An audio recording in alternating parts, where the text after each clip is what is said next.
മത്തായി എഴുതിയ സുവിശേഷം 3-ാം അധ്യായം. ആ കാലത്ത് യോഹന്നാൻ സ്നാപകൻ വന്നു, യഹൂദ്യ മരുഭൂമിയിൽ പ്രസംഗിച്ചു, സ്വർഗരാജ്യം സമീപിച്ചിരിക്കയാൽ മാനസാന്തരപ്പെടുവിൻ എന്ന് പറഞ്ഞു. മരുഭൂമിയിൽ വിളിച്ചു പറയുന്നവന്റെ വാക്കാവിത്, കർത്താവിന്റെ വഴി ഒരുക്കി അവന്റെ പാത നിരപ്പാക്കുവിൻ എന്നിങ്ങനെ യെശയ്യാപ്രവാചകൻ പറഞ്ഞവൻ ഇവൻ തന്നെ. യോഹന്നാന് ഒട്ടകരോമം കൊണ്ടുള്ള ഉടുപ്പും അരയിൽ തോൽവാറും ഉണ്ടായിരുന്നു. അവന്റെ ആഹാരമോ വെട്ടുക്കിളിയും കാട്ടുതേനും ആയിരുന്നു.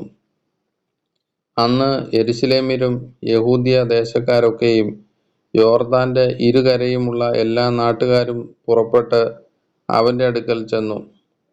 തങ്ങളുടെ പാപങ്ങളെ ഏറ്റുപറഞ്ഞുകൊണ്ട് യോർദാൻ നദിയിൽ അവനാൽ സ്നാനമേറ്റു.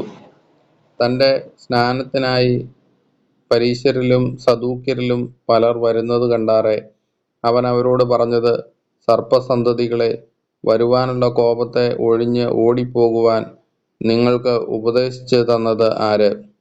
മാനസാന്തരത്തിന് യോഗ്യമായ ഫലം കഴിപ്പിൻ. അബ്രാഹാം ഞങ്ങൾക്ക് പിതാവായിട്ടുണ്ട് എന്ന് ഉള്ളംകൊണ്ട് പറയുവാൻ തുനിയരുത്.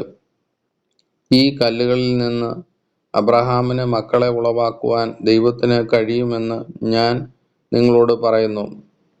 ഇപ്പോൾ തന്നെ വൃക്ഷങ്ങളുടെ ചുവട്ടിന് കോടാലി വച്ചിരിക്കുന്നു. നല്ല ഫലം കായ്ക്കാത്ത വൃക്ഷമെല്ലാം വെട്ടി തീയിൽ ഇട്ട് കളയുന്നു. ഞാൻ നിങ്ങളെ മാനസാന്തരത്തിനായി വെള്ളത്തിൽ സ്നാനമേൽപ്പിക്കുന്നതേ ഉള്ളൂ. എൻ്റെ പിന്നാലെ വരുന്നവനോ എന്നേക്കാൾ ബലവാൻ ആകുന്നു. അവൻ്റെ ചെരുപ്പ് ചുമപ്പാൻ ഞാൻ മതിയായവനല്ല. അവൻ നിങ്ങളെ പരിശുദ്ധാത്മാവിലും തീയിലും സ്നാനമേൽപ്പിക്കും. വീശുമുറം അവൻ്റെ കയ്യിലുണ്ട്. അവൻ കളത്തെ മുറ്റും വെടിപ്പാക്കി കോതമ്പ് കളപ്പുരയിൽ കൂട്ടിവെക്കുകയും പതിർ കെടാത്ത തീയിലിട്ട് ചുട്ടുകളയുകയും ചെയ്യും.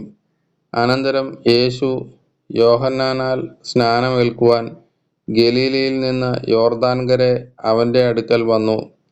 യോഹന്നാനോ അവനെ വിലക്കി, നിന്നാൽ സ്നാനമേൽക്കുവാൻ എനിക്ക് ആവശ്യം, പിന്നെ നീ എൻ്റെ അടുക്കൽ വരുന്നുവോ എന്ന് പറഞ്ഞു. യേശു അവനോട്, ഇപ്പോൾ സമ്മതിക്കാം, ഇങ്ങനെ സകല നീതിയും നിവർത്തിക്കുന്നത് നമുക്ക് ഉചിതം എന്ന് ഉത്തരം പറഞ്ഞു. എന്നാറെ അവൻ അവനെ സമ്മതിച്ചു. യേശു സ്നാനം ഏറ്റ ഉടനെ വെള്ളത്തിൽ നിന്ന് കയറി. അപ്പോൾ സ്വർഗം തുറന്ന് ദൈവാത്മാവ് പ്രാവെന്ന പോലെ ഇറങ്ങി തൻ്റെ മേൽ വരുന്നത് അവൻ കണ്ടു.